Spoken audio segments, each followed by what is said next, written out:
I know what you're thinking. Who the hell are you? I'm 1995 Batman. Okay, so I forgot my suit, alright? I'm Drew Griffin from Los Angeles, California, and I'm pretty much going to do the same thing Neil did the other day. These are things I noticed while watching Batman Forever in the cinema last night. I haven't seen any of the original 4 Batman on big screen. I was 4 when this movie came out initially, and 6 when Batman and Robin came out. I was just a little too young, I suppose. I was a big fan of the toys at the time, though. I had the Batman Forever Batcave, and some of the vehicles from Batman and Robin, Mr. Freeze, Poison Ivy, and that chrome red Robin figure. I absolutely loved that figure. One of the first things I noticed while watching the movie in the theater is all the blues, especially in the first scene outside the second bank of Gotham, and Batman's talking to Chase, and it's all just very blue. It looks so much like the Seal music video. And part of the reason is that the Seal video was filmed on a Batman Forever set. Speaking of the bank, I found the actual location by accident. I took my car into the dealer in downtown LA and was just walking around waiting for them to call me, and I accidentally stumbled upon the building where they used for exteriors of the second bank of Gotham. I can't remember the name of the actual building, I'll put it up on the screen, but I took these photos of the building and compared them to screenshots from the movie, and it is definitely the one used for that scene. The guard that is trapped inside the safe has a name tag that says Hawkins. I always thought his name was Tully, because I guess his name is Tully in the novelization for the film. This is the first time I've ever really seen his name tag, and it says Hawkins. When Batman dives into the water and he's coming up, the mask is like inflating. It looks like it's full of water, and it looks like loose on the stuntman's head. Like the suit wasn't properly sealed off and was full of water. It looked like it was inflating like a balloon almost. The first scene with Nigma, when he's talking to Bruce Wayne, Bruce Wayne's secretary, Margaret, is behind him the whole time, kind of observing their conversation. She looks kind of disgusted or very cautious or kind of creeped out by Nigma. I'd never noticed her presence in that scene before. The bat cuffs, one of my favorite props from Batman Forever, is in the second suit-up scene after Bruce takes the capsule to the Batcave. And there's a much better view of the bat cuffs later on when Dick grabs the suit and runs away. In the Batman Forever video game on the Genesis, the bat cuffs are this secret unlockable weapon that if you figure out how to use it, it just goes poof, and the enemies like grab their groins. It's so good. While Nigma's working on his device in the middle of the night, it kind of occurred to me, there's a very similar scene in Ace Ventura where he has like a scientist who's helping him figure out the mystery of the dolphin. Maybe it was just kind of a 90s thing to have a crazy guy in a lab coat with all these like, bells and whistles and lights and gadgets. You don't really get that in movies anymore, but it was everywhere in the 90s. This scene with Edward, he's got Stickley strapped to the chair. It goes on for a really long time, I noticed, and he has more screen time, I feel like, in this one scene than Tommy Lee Jones does in the whole movie. The exterior that shows the train going by and the apartment building that Edward lives in, it's just wonderful. I kind of wish I lived in that place myself. It just has so much character. It looks amazing. It's breathtaking. Nigma's bicycle outfit, when he puts the letter outside Wayne Manor, it kind of feels like a proto-Riddler almost, because he's got these green cotton gloves, and it seems like something like Paul Dano in the latest Batman film. It seems like something he would wear, because it's very like muted colors and kind of casual outfit. He kind of looks like the Riddler already before he's even designed the costume. When Bruce goes to see Chase for therapy, I notice her boxes are full of stuff, like she hasn't unpacked yet. The bookshelf, a lot of the books are strewn across the floor. She hasn't put all her books on her shelf yet. It's like sort of a reminder that, yeah, she just moved here and she hasn't quite fully settled into her office.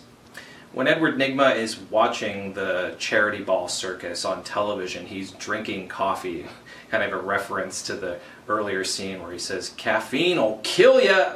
That got a big laugh in the theater, by the way. In probably my favorite shot of the whole movie, we see the Flying Graysons, they're dead, and Bruce and Gordon are there, and then the rest of the circus members they walk toward the dead bodies. Just wonderful overhead shot. I felt like crying right there. I almost did. When Bruce is having flashbacks to his parents' death, Bruce says, 2 shots, just like my parents. In the film, though, Two-Face is firing a machine gun. In the novelization, though, Two-Face fires with a pistol and fires twice, and then the Flying Graysons fall to their death. But the line in the film reads, 2 shots, just like my parents. So I think Two-Face was originally going to fire twice. So I think the novelization is much more like the original script. When the Batmobile fires the grappling hook and it hooks onto a gargoyle, it's an awful lot like the gargoyle scene in Batman and Robin during the establishing shot outside the flower ball. Maybe they used the same prop, maybe I'm just imagining this, I don't know. But it fits within the world, kind of consistency between the two films. When we first get the Riddler at Two-Face's hideout, he's almost a completely different character, I noticed this time around. The character he was before, the kind of crazy scientist, when he's the Riddler, he almost feels kind of unstoppable. He has the confidence to walk into this murderer's hideout and just like make this proposal and have the confidence to sway him to his side and get him to, okay, here's the plan, we're gonna get Batman, you're gonna make me rich. And that to me it's a huge swing in character from the last scene. The last time we saw Nigma, he was typing on his computer looking for ideas on what to call his new persona. Once he has the persona, he's like almost omnipotent. The Riddler is a very different character from Edward Nigma, and I feel like we don't see Nigma again until the very end of the movie when Chase is talking to him through the door in the asylum. That kind of nerdy character from the beginning of the film finally makes a return. One of my favorite music cues in the film is in the living room scene when the family is connected to the box and we get that. It was wonderful to hear that in a movie theater. So Bruce goes over to Chase Meridian's desk and sees the magazines of Batman, and when she comes out of the kitchen, he looks away. Val, in a nice moment of acting, his demeanor changes when she walks out.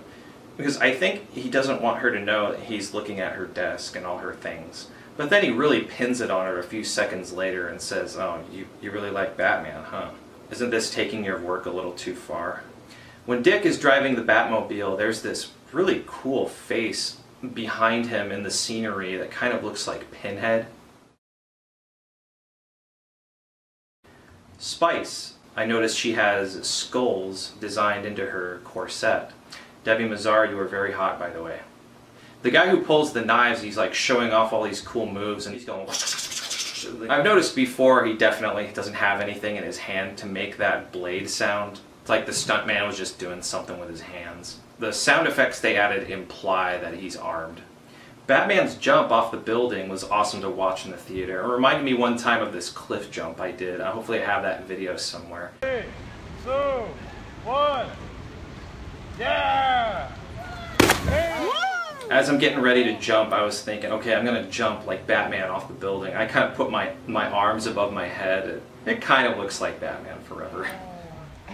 Nice! When Chase appears on the 2 little monitors in the Batcave, people laughed at that. After she kisses Batman in her apartment, she says, I've met someone. Everyone was just laughing hysterically because she says the exact same thing to Bruce at the circus, and then she finally gets what she wants, and then she's like, I've met someone. It was so good. I didn't realize how funny that was until I watched it with an audience. I've dedicated my life to helping strangers I've never met, faces I've never seen. This line that Bruce has with Dick in a scene in the Batcave, I've never really given much thought until now. Bruce says to Dick, he's saying, like, I've devoted my life to protecting the innocent and people I've never known, while the innocent aren't faceless anymore.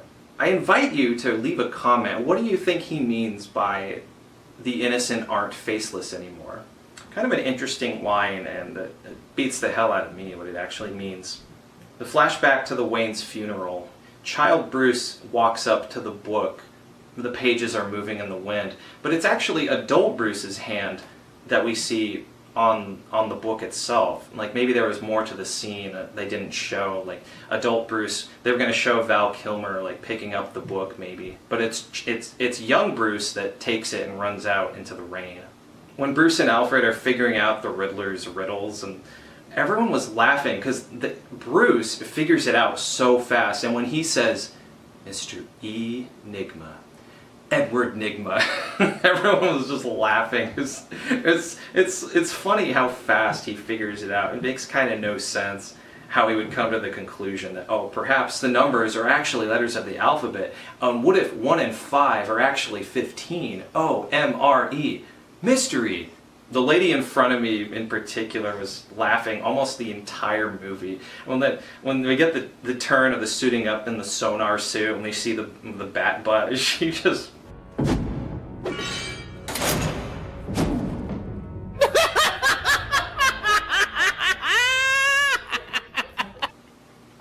Batman underwater with the breathing apparatus and the frogman on the cable, he looks awesome in that shot. Because it's like a silhouette and he's underwater. It's just wonderful. Robin's capture makes no sense to me. I really noticed it on this viewing, but when Two-Face points the gun at Robin and says noble but stupid, we then cut to Batman in the shaft and he uses his rocket boots to escape and he goes up and lands and there's Edward. But also in that scene, it's already the trap is set up. Robin in this tube, Chase in this tube. When we just cut away from Two-Face pointing the gun at Robin. So it's like, they kind of cheat a little. It doesn't make sense with how quickly, after Robin's capture, that he's in the trap alongside Chase. When Riddler says, "A god am," it echoed throughout the whole sound system of the theater. I'd never heard that line in a movie theater before. It sounded awesome. As they're falling, as Batman's trying to catch Chase and Robin, I noticed something I'd never noticed before, but you can hear the question mark holes that are embedded into the walls.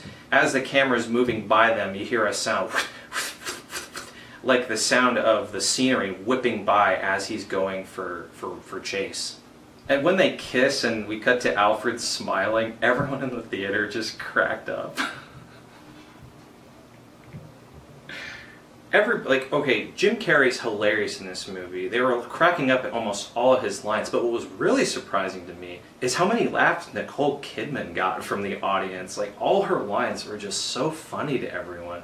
Her first line when she looks at Batman is just like, "Hot entrance." The whole theater chuckled. Her dialogue in particular is just so atrocious. But Nicole Kidman delivers it so straight that it becomes very funny. So there you go, things I noticed while watching Batman Forever for the first time on the big screen.